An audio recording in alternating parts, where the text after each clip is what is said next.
مبين. وقال تعالى في موضع آخر: يا بني إني أرى في المنام أني أذبحك فانظر ماذا ترى قال يا أبت افعل ما تؤمر ستجدني إن شاء الله من الصابرين. معزز سامعین کرام، نوجوان دوستوں اور بزرگوں، یہ ذی الحجہ کا مہینہ چل رہا ہے اور غالباً ذی الحجہ کی آج 28 تاریخ ہے. 27 28 ہے. آج 27 تاریخ ہے. مؤذن صاحب کیا ہو رہا ہے؟ نقمہ لگ رہا تمہیں؟ 28 ہے. اچھا، ذی قعدہ کی 28 تاریخ ہے، اور اس کے بعد جو اگلا مہینہ ہے وہ ذی الحجہ کا مہینہ ہے. یعنی کہ عید الاضحیٰ آج سے 12 دن کے بعد عید الاضحیٰ ہوگی، اور مسلمان اس دن اپنے رب کو راضی کرنے کے لیے اپنے رب کے حضور جانوروں کو قربان کریں گے. تو دیکھیے، آج کی اس مجلس میں بتانا یہ ہے کہ جانوروں کی جو قربانی ہے یہ کہاں سے شروع ہوئی اور کیوں شروع ہوئی. یہ جانوروں کی جو قربانی ہے وہ کہاں سے شروع ہوئی اور کیوں شروع ہوئی ہے. تو دیکھیے، آپ نے اس واقعے کو بے شمار مرتبہ سنا ہوگا علماء کی زبانی، اور قرآن پاک میں بھی اللہ تعالیٰ نے اس واقعے کا ذکر کیا ہے. جس آیت کو میں نے کوٹ کیا ہے ابھی، وہ سورہ صافات کی آیت ہے: یا بنی انی ارا فی المنام انی اذبحک فانظر ماذا تری قال یا ابت افعل ما تؤمر ستجدنی ان شاء اللہ من الصابرین. یہ جو قربانی ہے یہ عشق اور محبت کی ایک داستان ہے. یہ عشق اور اطاعت کی ایک داستان ہے. اور یوں کہا جائے، قربانی کا یہ عمل ایک ایسا عمل ہے اور ایک ایسی مثال ہے، ایک ایسی یادگار ہے کہ جس کو رہتی دنیا تک یہ یادگار زندہ رہے گی. اور حضرت ابراہیم اور حضرت اسماعیل کا اللہ سے عشق، اللہ سے ان کی لگن، اللہ سے ان کی محبت، اللہ سے ان کی اطاعت شعاری قیامت تک یاد کی جائے گی. ہم اور آپ لوگ محبتوں کی مثال دیتے ہیں، شیکسپیئر اور ہومر، ممتاز اور کیا شاہ جہاں، لیکن آپ ایسی مثال کائنات انسانی میں نہ کبھی ہوئی ہے نہ کبھی ہوگی. اللہ کی محبت کا حق ادا کر دیا. ہزاروں کروڑوں رحمتیں نازل ہوں سیدنا ابراہیم علیہ السلام پر اور ان کے چہیتے بیٹے اسماعیل علیہ السلام پر. اللہ تبارک و تعالیٰ نے حضرت ابراہیم کو بڑے مقام سے نوازا. لیکن یہ مقامات، یہ بلندیاں اللہ تعالیٰ نے انہیں یوں ہی نہیں دیں، بلکہ اللہ تعالیٰ نے انہیں آزمایا، اور کئی آزمائشیں ان کی ہوئیں. کبھی تو نمرود کے خلاف ان کو کھڑا کیا، کبھی ان بتوں کے خلاف کھڑا کیا، کبھی اللہ رب العزت نے اس طریقے سے آزمایا کہ اپنا نو مولود بچہ جو ابھی پیدا ہوا ہے، اور اللہ کا حکم یہ آ گیا کہ اپنے بیٹے کو اور اپنی بیوی کو بالکل بے سر و سامان جنگل میں چھوڑ کر چلے آؤ. بے سر و سامان جنگل، عقل میں بات نہیں آتی. لیکن انہوں نے اللہ کے حکم کے آگے سر تسلیم خم کر دیا کہ جب حضرت اسماعیل کی ولادت ہوئی تو اللہ کی طرف سے یہ آرڈر ہوا کہ جاؤ مکہ، جو بالکل بواد غیر ذی زرع عند بیتک المحرم، یعنی ایسی وادی تھی مکہ، اور ایسا شہر تھا، یا ایسی شہر تو بعد میں بنا ہے، ایسی جگہ تھی جہاں دور دور تک کوئی انسان نہیں، پانی کا نام و نشان نہیں، صرف کیکڑ کے پیڑ، ببول کے پیڑ، اور سنگلاخ وادیاں، سنگلاخ پہاڑ، کوئی نہ آدم نہ آدمزاد، نہ انسان نہ پرند، نہ کچھ نہیں. اللہ کی طرف سے آرڈر ہوا کہ آپ اپنی بیوی کو اور اپنے بچے کو وہاں چھوڑ کر چلے آئیں. حضرت ابراہیم علیہ السلام نے بلا چوں و چرا کہ اللہ تعالیٰ آپ ایسا کیوں کہہ رہے ہیں، اور اپنے بڑی مدتوں کے بعد اور بڑی دعاؤں کے بعد حضرت اسماعیل پیدا ہوئے. اب لگا لو کوئی انسان سینکڑوں سال انتظار کرے بچے کے پیدا ہونے کا، پھر وہ بچہ پیدا ہو تو اللہ یہ کہہ دے کہ جاؤ اس بچے کو جنگل میں چھوڑ آؤ اور اس کی ماں کو بھی چھوڑ آؤ، تو انہوں نے اللہ کے اس حکم کو فوراً پورا کیا۔ اسی پر بس نہیں، جب حضرت اسماعیل تھوڑے سے سمجھدار ہو گئے، چلنے پھرنے کے لائق ہو گئے اور باتوں کو سمجھنے لگے، تو پھر اللہ تعالیٰ کی طرف سے حضرت ابراہیم کا ایک اور امتحان لیا گیا، اتنا کٹھن امتحان، اتنا سخت امتحان کہ آپ اس کا تصور کر لیں تو رونگٹے کھڑے ہو جاتے ہیں۔ اس کا تصور کر لیں تو رونگٹے کھڑے ہو جاتے ہیں۔ کیسے؟ آج ہم کیا کرتے ہیں؟ بکرا ذبح کرتے ہیں، بھینس ذبح کرتے ہیں، لیکن اگر کوئی بندہ ایسا بے شمار بے انتہا مرتبہ دیکھا گیا ہے کہ جو جانور ہمارے گھر میں پلتا اور بڑھتا ہے، جب ہم اس جانور کی قربانی کراتے ہیں تو پتہ لگا قربانی کے وقت سب رو رہے ہیں، حتیٰ کہ گوشت نہیں کھایا، بھائی اس کو کیا ہم نے پالا تھا، کسی اور جانور کا کھا لیں گے، اس کا نہیں کھائیں گے۔ یعنی اس جانور سے اتنی مانوسیت ہو گئی کہ اس جانور کے کیا ہے ذبح ہونے پر ہم رو رہے ہیں، ہمیں کیا بے چینی ہو رہی ہے، جبکہ وہ ہمارا بلڈ سے نہیں ہے، ہمارے خون سے نہیں ہے، ہماری نسل سے نہیں ہے۔ لیکن اس کے بالمقابل ذرا سوچ کر دیکھیں، تصور کر کے دیکھیں کہ اگر اللہ تعالیٰ آپ کو یہ آرڈر کرتا کہ ہر سال اپنی اولاد میں سے ایک اولاد کو قربان کرنا ہے تو کیا ہوتا، کیا ہوتا؟ ہم اور آپ اس کا تصور بھی نہیں کر سکتے ہیں۔ لیکن اللہ رب العزت نے حضرت اسماعیل کو یہ کہا کہ خواب نظر آیا، اور یہ بات یاد رکھیں نبی کا خواب بھی وحی ہوتا ہے، یاد رکھیں گے میری بات، نبی کا خواب کیا ہوتا ہے؟ وحی کیا ہوتا ہے؟ اللہ کا آرڈر ہوتا ہے۔ اب آپ پوچھیں گے وحی کیا ہوتی ہے؟ وحی اللہ کا آرڈر۔ ایک وحی وہ ہوتی ہے جو ڈائریکٹ جبریل امین کے ذریعے سے اللہ تعالیٰ اپنے کیا ہے نبیوں تک پہنچاتا ہے۔ ایک وحی ہوتی ہے کہ اللہ تعالیٰ ان کے دل پر کوئی بات ڈالتا ہے۔ ایک وحی یہ ہوتی ہے کہ اللہ تعالیٰ خواب میں ان کو کوئی چیز دکھا دیتا ہے، تو یعنی یہ اللہ کا حکم ہوتا ہے کہ اس کام کو کرو۔ ہمارے خواب کیا ہیں؟ اگر ہم نے خواب میں دیکھا کہ ہم ایسا کر رہے ہیں، کوئی ضروری نہیں ہمیں ایسا کرنا پڑے گا۔ یہ ہمارے خواب شیطانی بھی ہوتے ہیں، جناتی بھی ہوتے ہیں، اضغاث و احلام بھی ہوتے ہیں، یہ بھی لیکن نبی کا جو خواب ہوتا ہے وہ 100% سچا ہوتا ہے، اور نبی کا جو خواب ہوتا ہے وہ وحی ہوتا ہے۔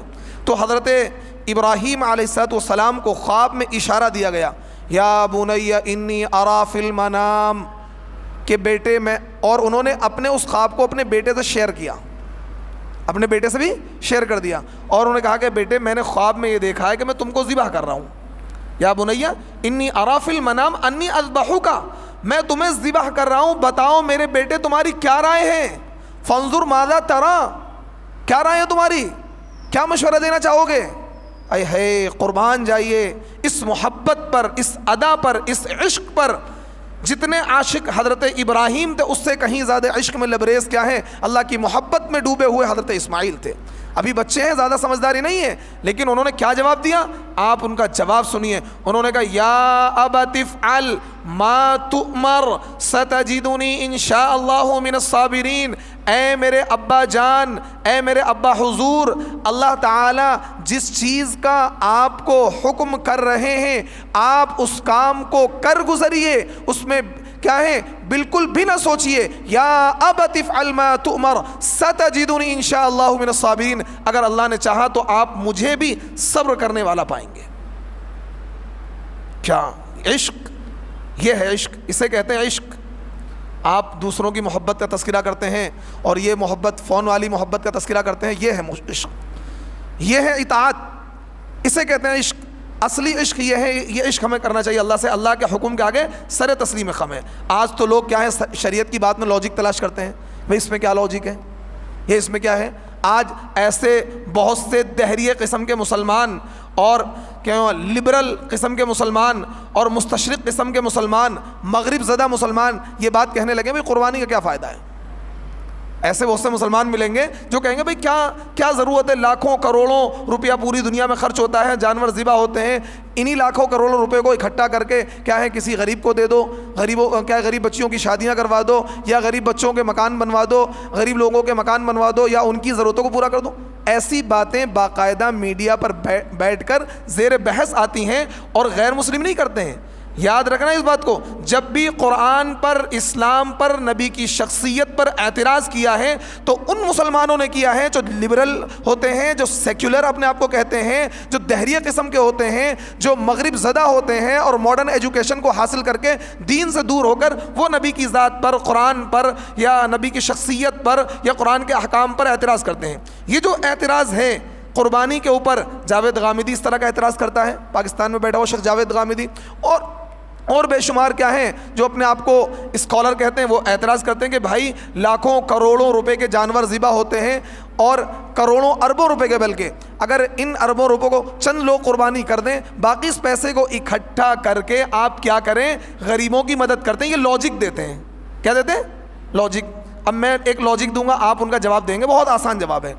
آپ یہ کہیں کہ بھائی یہ جو مالدار لوگ ہیں یہ 500 گز کی کوٹھی میں کیوں رہتے ہیں؟ 50 گز کے مکان میں رہیں، یہ 450 گز بیچ کر اس کا پیسہ غریبوں کو خرچ کر دیں۔ ایک گھر میں کیا ہے، 2 گاڑیاں کیوں ہیں؟ ایک گاڑی بیچ کر ایک گاڑی استعمال کریں، ایک گاڑی کا پیسہ کیا غریبوں پر خرچ کر دیں۔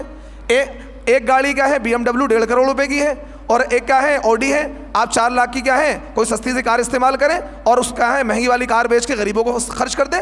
یعنی جب قربانی کی بات آتی ہے، دین کی بات آتی ہے، تو وہاں دین میں سے کٹ کر کے آپ غریبوں کی مدد کرنا چاہتے ہیں۔ کیا ضرورت ہے بھائی؟ ایک مکان رہنے کے لیے کافی ہے، ایک مکان 50 گز کا، اور کیا مالداروں کے تو بچے 1.5-2 بچے ہوتے ہیں، زیادہ بچے ہوتے ہیں، 2-2.5 بچے ہوتے ہیں مالداروں کے، تو جو لوگ مالدار ہیں 5-5 مکان کی ضرورت کیا ہے بھائی؟ ایک مکان میں زندگی گزر جائے گی، 25 گز کے مکان میں زندگی گزر جائے گی، 5 منزل بنا لو، رہتے رہو آرام سے، کیا ضرورت ہے 10 مکان اکٹھا کرنے کی؟ ان مکانوں کو غریبوں کو دے دو، بہت سے لوگ غریب ہیں جن کے پاس مکان نہیں ہے۔ کیا ضرورت ہے 500 گز کی کوٹھی بنانے کی؟ کیا ضرورت ہے فارم ہاؤس بنانے کی؟ کیا ضرورت ہے مرسیڈیز گاڑیاں استعمال کرنے کی؟ کیا ضرورت ہے روزانہ کپڑے بدلنے کی؟ کیا ضرورت ہے شادیوں میں اتنا پیسہ خرچ کرنے کی؟ بھائی یہاں سے بچاؤ نا۔ اس سال میں اللہ کا حکم پورا کرنے کا ایک موقع آتا ہے، وہاں پر عقل چلاتے ہیں کہ بھائی آپ کیا ہیں قربانی نہ کر کے اس پیسے کو غریبوں کو خرچ کر دو۔ یہ بات کیوں نہیں آتی کہ 500 گز کی کوٹھی میں کیوں رہتے ہیں، 50 گز کے مکان میں رہیں، 450 گز بیچ کر وہ لاکھوں روپے کا ہے غریبوں پر خرچ کریں؟ کیا ضرورت ہے شادی میں 2 کروڑ روپے خرچ کرنے کی؟ شادی میں کیا ہے 2000 روپے میں شادی ہو جائے گی، وہ 2 کروڑ روپے جو 1 کروڑ روپے خرچ ہو رہا ہے وہ غریبوں پر خرچ کریں۔ کیا ضرورت ہے آپ مرسیڈیز گاڑیاں استعمال کر رہے ہیں؟ کیا ضرورت ہے کہ گھر میں 3-3 4-4 گاڑیاں استعمال ہو رہی ہیں؟ کیا ضرورت ہے کہ گھر میں کیا ہے 1.5-2 لاکھ روپے فون، کی پیڈ کا 500 روپے کا فون استعمال کریں؟ کیا ضرورت ہے؟ یا 10,000 کا 5,000 کا فون لے لیں، کام وہی ہوگا، بس کیا ہے ایک اسٹیٹس۔ بھائی آئی فون کیا ہے 11 اور 12 اور 13 کیوں خرید رہے ہیں بھائی؟ آپ کیا ہے 10,000 کا فون لے کر استعمال کریں، وہ 1 لاکھ روپے بچا کے غریبوں کو خرچ کریں۔ آپ ان کا جواب کیوں؟ جب آپ الزامی جواب دیں گے جبھی ان کی بھیجے میں بات آئے گی، ان کی سمجھ شریف میں بات آئے گی۔ یعنی قربانی پر یہ اعتراض، کیا ضرورت ہے بھائی؟ اللہ کا حکم پورا کرنا ہے۔ لن ينال الله لحومها ولا دماؤها ولكن يناله التقوى منكم۔ نہ تو اللہ کو تمہارے خون کی ضرورت ہے، نہ اللہ کو گوشت کی ضرورت ہے، اللہ تعالیٰ تمہارے دلوں کے تقوی کو، پرہیزگاری کو دیکھنا چاہتا ہے کہ تم ہمارے حکم کو بلا چوں و چرا تسلیم کرتے ہو یا نہیں کرتے ہو، تم ہمارے حکم کی اطاعت کرتے ہو یا نہیں کرتے ہو۔ اور اللہ کو اس عشق کی، اس محبت کی مثال کو قیامت تک زندہ رکھنا ہے، اس لیے اللہ تعالیٰ نے ہمیں قربانی دے دی۔ اللہ تعالیٰ اگر یہ کہہ دیتا کہ جس طریقے سے ابراہیم نے اپنے بیٹے کو ذبح کرنے کی تیاری کی تھی اگر تم بھی کرو تو پھر کیا ہوتا؟ جب آج جانور ذبح کرنے کی بات ہے اور اللہ تعالیٰ کا مقصد یہ ہے، قربانی سے مقصد یہ ہے کہ ہمارے تقوی کو آزمائے، ہماری پرہیزگاری کو آزمائے، اور جانور کو ذبح کر کے ہمیں ثواب کتنا بڑا اللہ تعالیٰ دے رہا ہے۔ جانور کو ذبح کر کے اللہ تعالیٰ کیا ہے ہم سے خوش ہو رہا ہے۔ اس خون کے زمین پر گرنے سے پہلے اللہ تعالیٰ اس خون کو قبول کر لیتا ہے، انسان کی مغفرت کر دیتا ہے۔ اور پھر دوسری چیز یہ ہے کہ اللہ تعالیٰ کو ہمارے خون کی، ہمارے گوشت کی ضرورت نہیں ہے۔ اللہ ہمارے دلوں کے تقوی کو دیکھنا چاہتا ہے، ہمارے دلوں کی پرہیزگاری کو دیکھنا چاہتا ہے۔ اور اللہ تعالیٰ وہ جو عشق اور محبت کی ایک داستان تھی، جنہوں نے اللہ کے عشق میں، اللہ کی محبت میں اس بات کو نہیں دیکھا کہ یہ اللہ مجھے کیا کہہ رہے ہیں، اپنا لاجک نہیں چلایا کہ کوئی اللہ ایسا بھی ہوگا جو یہ کہے گا اپنی اولاد کو ذبح کرو۔ انہوں نے بلا چوں و چرا اللہ کے حکم کو مانا، اور حضرت ابراہیم نے اپنے بیٹے کو لیا، کیا ہے جہاں پر ذبح کرنے کا حکم تھا وہاں تک پہنچ گئے، اور چھری بھی ہاتھ میں لے لی، بیٹے کو بھی لٹا دیا، چھری چلانے بھی لگے۔ لیکن اللہ تعالیٰ کا آرڈر آ گیا، نہیں، ہمیں کیا ہے تمہارے بیٹے کی قربانی نہیں چاہیے، ہم تو صرف تمہیں تمہیں آزما رہے تھے کہ تم ہمارے حکم کو پورا کرو گے یا نہیں کرو گے. جبریل امین کو بھیجا, ایک مینڈھا بھیجا, ایک مینڈھا اللہ تعالیٰ نے جنت سے بھیجا اور اس کو کیا ہے حضرت اسماعیل کی جگہ ذبح کر دیا گیا. اور اس واقعے کو قیامت تک یاد کیا جائے, عشق اور محبت کی داستان لوگ سن کر مسرور ہوں, خوش ہوں, اور حضرت ابراہیم اور حضرت اسماعیل کی یہ قربانی رہتی دنیا تک یاد کی جائے.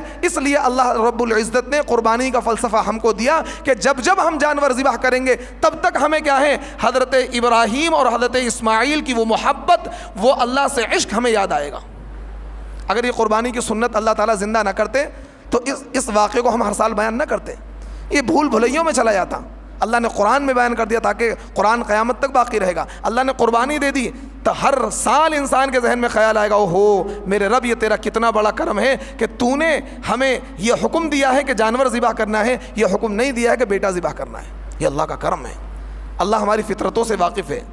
تو قربانی ایک اہم ترین عبادت ہے. قربانی کے ذریعے سے ہی ادا ہوگی. کوئی شخص یہ سوچے کہ بھائی میں ان دنوں میں پیسے دے دوں غریب کو, بات نہیں بنے گی. ان دنوں میں قربانی کے جو 3 دن ہیں, 10 ذی الحجہ, 11 ذی الحجہ, 12ویں ذی الحجہ کے غروب سے پہلے تک قربانی 3 دن ہے. ان 3 دنوں میں سب سے زیادہ اللہ کو جو محبوب اور پسندیدہ عمل ہے وہ جانور کو اللہ کی رضا کے لیے قربان کرنا. کوئی عمل ان 3 دنوں میں اللہ کے پاس سب سے زیادہ محبوب نہیں ہے, سب سے زیادہ مقبول نہیں ہے. نہ قرآن کی تلاوت, نہ نماز, نہ ذکر, نہ روزہ. سب سے زیادہ جو ان 3 دنوں میں اللہ کو پسندیدہ عمل ہے وہ ہے جانور کو اللہ کی رضا کے لیے قربان کرنا. اچھا دیکھیے, دوسری چیز یہ ہے, شریعت کے جتنے بھی احکام ہیں لاجیکل نہیں ہوتے, یہ بات یاد رکھنا. ہر حکم عقل میں آ جائے یہ نہیں ہو سکتا. اسی چیز کا نام تو ایمان ہے, اسی چیز کا نام تو ایمان ہے. اگر ہر چیز عقل میں آ جائے تو پھر تصدیق ہے, وہ ایمان نہیں ہے. میں یہ کہوں کہ بھائی کیا ہے, سورج نکلا ہوا ہے, آپ نے دیکھا دھوپ نکل رہی, سورج نکلا ہوا ہے, تو یہ ایمان تھوڑی ہے, تو تصدیق ہے. اگر میں کہتا بھائی سورج نکلا ہوا ہے, کیا ہے باہر دھوپ ہو رہی ہے, باہر دھوپ ہو رہی ہے اور آپ نے دیکھا دھوپ نہیں ہو رہی ہے, آپ نے دیکھا دھوپ نہیں ہو رہی ہے, نہیں میں یہ کہوں کہ سورج نکلا ہوا ہے, آپ نے کھڑکی میں جا کے دیکھا کہ دھوپ نہیں ہو رہی, تو آپ نے کہا نہیں سورج نہیں نکلا ہوا ہے, اور میری اس بات کو مان لینا بالکل آنکھ بند کر کے کہ ہاں جی سورج نکلا ہوا جب آپ کہہ رہے ہیں, تو اس کا نام ایمان ہے. یعنی وہ بات عقل میں آئے یا نہ آئے, آنکھوں سے دیکھے نہ دیکھے, اس پر یقین رکھنے کا نام ایمان ہے. اور جو بات عقل میں آ رہی ہے, جو بات عقل میں آ رہی ہے اس کو ماننے کا نام ایمان نہیں ہے, اس کو ماننے کا نام تصدیق ہے. میں کہوں کہ سورج نکلا ہوا ہے, آپ نے دیکھا روشنی ہو رہی ہے, تو آپ نے کہا ہاں جی سورج نکل رہا ہے, تو یہ ایمان نہیں ہے, یہ تصدیق ہے. کیونکہ آپ نے میری بات کی تصدیق کری, آپ نے دیکھ لیا کہ کیا ہے باہر چاندنی ہو رہی ہے, باہر روشنی ہو رہی ہے, اور باہر اندھیرا ہوتا میں کہتا سورج نکل رہا ہے, آپ کہتے ہیں ہاں جی نکل رہا ہے, یہ ایمان ہے. آپ نے کہا فوراً تسلیم کر لیا, آپ نے علامت بھی نہیں دیکھی. تو بہت سی باتیں شریعت میں وہ ہیں جو ہماری عقل میں نہیں آتی. اللہ کا وجود ہماری عقل میں نہیں آتا. اللہ اسی طریقے سے جنت اور دوزخ یہ ہماری عقل, ہم نے کبھی دیکھا نہیں, اس کا تصور نہیں کیا. مرنے کے بعد دوبارہ زندہ ہونا ہے یہ ہماری عقل میں نہیں آتا ہے. قبر میں عذاب کا ہونا ہے یہ ہماری عقل میں نہیں آتا. قبر کشادہ ہو جائے گی یہ عقل میں آتا ہے کہ اسی برابر میں مردے. ایک صاحب کہنے لگے, عقل چلانے لگے, کہنے لگے بھائی جو حدیث میں آتا ہے قبر کشادہ ہو جاتی ہے جہاں تک نظر جاتی ہے, تو ہمیں تو برابر میں لیٹے وہ سارے مردے نظر آئیں گے. وہ کہنے لگا ہمیں برابر میں لیٹے وہ سارے مردے نظر آئیں گے, کیونکہ بھائی جب کشادہ ہو جائے گی تو برابر تو اور بھی تو قبریں ہوتی ہیں. تو کیا ہے, شریعت عقل کے تابع نہیں ہے. شریعت عقل, بھائی اللہ کے لیے کیا مشکل ہے کہ قبر کشادہ کر دیں وہ مردے بھی آپ کو نظر نہ آئے. اس کو ایک ایگزامپل سے سمجھیے. ایک چھوٹا سا موبائل ہے, چھوٹے سے موبائل میں پوری دنیا ہے, چھوٹے سے موبائل میں پوری دنیا ہے. آپ امریکہ بھی, اس پورا امریکہ دیکھ لو, پوری دنیا دیکھ لو آپ اس چھوٹے سے موبائل کے اندر, اس چھوٹے سے. اب آپ کہو بھائی اس چھوٹے سے موبائل میں پوری دنیا کیسے آ گئی؟ جب ایک انسان نے ایسی چیز کیا ایجاد کر دی کہ اس چھوٹے سے موبائل میں سب کچھ دکھا دیا آپ کو, چھوٹے سے موبائل میں. تو چھوٹی سی قبر میں اللہ تعالیٰ کیا کشادہ نہیں دکھا سکتا آپ کو, یا اس چھوٹی سی قبر کو کشادہ نہیں کر سکتا؟ تو اسی چیز کا نام ایمان ہے. تو کہنے کا مطلب یہ ہے کہ شریعت, ہماری جو شریعت ہے اس کی ہر بات عقل میں نہیں آ سکتی ہے, اور اگر ہر بات عقل میں آنے کے بعد آپ تسلیم کریں گے وہ ایمان نہیں ہوگا. ایمان تو یہ ہے کہ بے دیکھی چیزوں پر ایمان لانا, جو عقل میں بھی نہ آتی ہو اس کو بھی مان لینا, اس چیز کا نام ایمان ہے. اور جو چیز عقل میں آتی ہے آپ کھلی آنکھوں سے دیکھ رہے ہیں وہ تصدیق ہوتی ہے, وہ ایمان نہیں ہوتا ہے, وہ ایمان نہیں ہوتا ہے. تو جب آپ ایمان کی ڈیفینیشن کو، ایمان کے مفہوم کو سمجھ جائیں گے تو آپ کو اسلام کے کسی بھی حکم پر اعتراض نہیں ہوگا۔ ہوتا کیا ہے، جو لبرل لوگ ہوتے ہیں، جو سیکولر لوگ کہلاتے ہیں اپنے آپ کو، اور جو مستشرقین ہوتے ہیں، دہریے ٹائپ کے لوگ ہوتے ہیں، ان کا علم ناقص ہوتا ہے اور ان کا ایمان مضبوط نہیں ہوتا ہے۔ وہ ہر بات کا لاجک مانگنا چاہتے ہیں، ہر بات کو لاجک سے سمجھنا چاہتے ہیں، شریعت کو عقل سے سمجھنا چاہتے ہیں۔ شریعت کبھی بھی عقل سے مکمل نہیں سمجھی جا سکتی، مکمل شریعت عقل سے نہیں سمجھی جا سکتی ہے۔ بہت ساری چیزیں جو عقل میں آ جاتی ہیں، لاجیکل وہ چیز سمجھ میں آتی ہیں، لیکن ہر بات کا عقل میں آ جانا، ہر بات کا عقل کو تسلیم کر لینا، یہ کمپلسری نہیں ہے، ضروری نہیں ہے۔ بہت سی باتیں عقل میں نہیں آئیں گی، پھر بھی آپ کو ماننا پڑے گا۔ اسی چیز کا نام ایمان ہے، یہی چیز ایمان ہمیں کیا ہے، دوسروں سے ممتاز کرتی ہے۔ بھائی کافر ہے، وہ کیا کہتا ہے، دیکھا ہوگا آپ نے، ابے بھگوان کیا کرتا ہے، کچھ نہیں کرتا، ہم تو اپنی محنت سے کماتے ہیں۔ کافر کا عقیدہ یہ ہے کہ ہماری محنت ہی سب کچھ ہے۔ کیا ہمارا عقیدہ یہ ہے؟ ہمارا عقیدہ یہ کہ محنت تو ہم کریں گے، یہ اسباب ہیں، لیکن کامیابی کون دے گا؟ اللہ دے گا، کامیابی اللہ دے گا۔ اگر محنت سے کوئی مالدار بنتا ہے تو رکشہ چلانے والے بیلدار سب سے زیادہ مالدار ہوتے ہیں، ان سے زیادہ محنت کوئی نہیں کرتا۔ اگر محنت سے کوئی مالدار ہوتا، لیکن اس کا یہ مطلب بھی نہیں نکالنا کہ بھائی کیا ہے، سب اللہ کرے گا، بس گھر میں بیٹھ جاؤ سب اللہ کرے گا، اس کا مفہوم یہ بھی نہیں ہے۔ مفہوم اس کا یہ ہے، توکل کا صحیح مفہوم یہ ہے کہ آپ اپنے طور پر اسباب اور وسائل کو اختیار کریں۔ جو کام بھی آپ کر رہے ہیں، جو فیلڈ بھی آپ کی ہے، آپ اس میں محنت کریں، نتیجے اللہ پر چھوڑ دیں۔ ایک کسان بیج ڈالتا ہے، ہل چلاتا ہے، کھاد ڈالتا ہے، پانی لگاتا ہے، پھر اللہ پر نتیجے چھوڑتا ہے کہ بھائی ٹھیک ہے، اللہ اس میں کیا اچھا غلہ اگائے گا۔ اب کسان گھر بیٹھ جائے، بھائی اللہ کر دے گا، اللہ کر دے گا۔ کسی نے پوچھا بھائی کیا ہوا، بھائی اللہ کر دے گا، ہم تو گھر میں بیٹھے، ہم تو دعا کر رہے ہیں، ہم تو دعا کر رہے ہیں، اللہ کر دے گا۔ میں کہہ رہا ہوں قیامت کی صبح تک غلہ نہیں ہوگا اس میں، قیامت کی صبح تک اس میں غلہ، یہ اللہ کے نظام کے ساتھ کھلواڑ ہے، اللہ کے نظام کے ساتھ کھلواڑ ہے۔ ایک بات یہاں ضمناً بتا دیتا ہوں، موضوع تو کچھ اور تھا لیکن اس بات کو بتا کر اپنی بات ختم کرتا ہوں۔ دیکھیے، ایک ہوتی ہے اللہ کی عادت، یہ بات یاد رکھیں کیونکہ بہت سے لوگ اس میں کنفیوژن پیدا کرتے ہیں اور کنفیوز رہتے ہیں۔ ایک ہوتی ہے اللہ کی عادت، کیا ہوتی ہے بھائی، زور سے بولیں۔ ایک ہوتی ہے اللہ کی شان، ایک ہوتی ہے اللہ کی شان، اور اللہ کی جو عادت ہے وہ اللہ کی شان پر غالب رہتی ہے۔ اس کو ایگزامپل سے سمجھیں، کیونکہ ایگزامپل سے بات کیا ہے بالکل واضح ہو جاتی ہے۔ اللہ کی شان یہ ہے کہ اللہ تعالیٰ بغیر مرد اور عورت کے ملاپ کے ذریعے سے بچہ دے سکتا ہے، شان اللہ کی۔ اللہ دیا، حضرت آدم کو دیا، حضرت حوا بغیر اور مرد اور عورت کے ملاپ سے پیدا ہوئے، اور اسی طریقے سے حضرت عیسیٰ بغیر باپ کے پیدا ہوئے۔ اس کے علاوہ کوئی ایگزامپل ہے آپ کے پاس، ان دو تین کے علاوہ، کہ اللہ تعالیٰ نے کوئی بچہ بغیر باپ کے پیدا کیا ہو؟ کوئی ایگزامپل ہے؟ تو یعنی دو کیس ایسے ہیں کہ جس میں اللہ تعالیٰ نے مرد اور عورت کے ملاپ کے ذریعے سے بچہ پیدا کر دیا۔ حضرت آدم کو اللہ نے پیدا کیا، ایک انسان وجود دیا، حضرت مائی حوا کو وجود دیا، اور حضرت عیسیٰ علیہ السلام کو بغیر باپ کے پیدا کیا۔ ایک ایگزامپل ایسا جو بغیر باپ کے اللہ تعالیٰ نے حضرت عیسیٰ کو پیدا کیا پوری کائنات میں، اور اس پوری کائنات میں جب سے بنی ہے، ہزاروں، لاکھوں، کروڑوں، ملین اور بلین سال اس کائنات کو بنے ہو گئے، لیکن ایک بھی ایگزامپل آپ ایسا نہیں دکھا سکتے ہیں کہ اللہ تعالیٰ نے بغیر مرد اور عورت کے ملاپ کے بچہ پیدا کیا ہو۔ دکھا سکتے ہیں آپ؟ ہے آپ کے نالج میں، کسی کے نالج میں ہے؟ بھائی بتاؤ، بولو، نہیں ہے تو نہیں بولو، ہے تو بولو، نہیں ہے نا؟ تو اس سے پتہ لگا اللہ کی شان تو وہ ہے جو اللہ نے بغیر باپ کے حضرت عیسیٰ کو پیدا کر دیا، لیکن اللہ کی عادت یہ ہے کہ اللہ تعالیٰ بغیر مرد اور عورت کے ملاپ کے بچے کو پیدا نہیں کرتا ہے۔ تو اللہ کی عادت غالب رہتی نا، اللہ کی عادت کا مظاہرہ زیادہ ہوتا ہے، تو اس لیے اللہ تعالیٰ کی شان یہ ہے کہ اللہ بغیر اسباب کے بھی دے سکتا ہے، یہ شان ہے اللہ کی، لیکن اللہ تعالیٰ کی عادت یہ ہے کہ اللہ تعالیٰ بغیر اسباب کے نہیں دیتا ہے۔ یہ اسباب ہیں، کسی نے کیا ہے، کوئی چائے بیچ رہا ہے، کوئی سبزی بیچ رہا ہے، کوئی کارخانہ چلا رہا ہے، کوئی پراپرٹی کا کام کر رہا ہے، کوئی کپڑے سل رہا ہے، کوئی کپڑے بیچ رہا ہے، کوئی جاب کر رہا ہے، یہ اسباب ہے۔ اب ایک بندہ گھر میں آ کر بیٹھ جائے خاموشی کے ساتھ اور 5 وقت کی نماز پڑھے، تہجد پڑھے، ذکر کرے اور دین کے کام کرے اور یہ کبھی سب اللہ کرے گا، میں کہتا ہوں اس سے بڑا کائنات میں کوئی جاہل نہیں ہے، اس سے بڑا کائنات میں کوئی جاہل نہیں ہے۔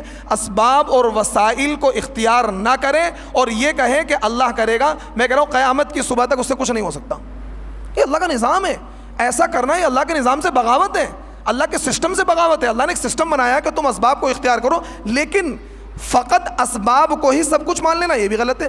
دونوں کو، یعنی آپ اسباب اور وسائل کو اختیار کریں، لیکن آپ کا عقیدہ یہ ہونا چاہیے کہ اسباب مجھے نہیں کھلاتے ہیں، اسباب اور وسائل اختیار کرنا یہ میرا کام ہے، اور اس اسباب کے ذریعے سے ترقی دینا یا نہ دینا یہ اللہ کا کام ہے۔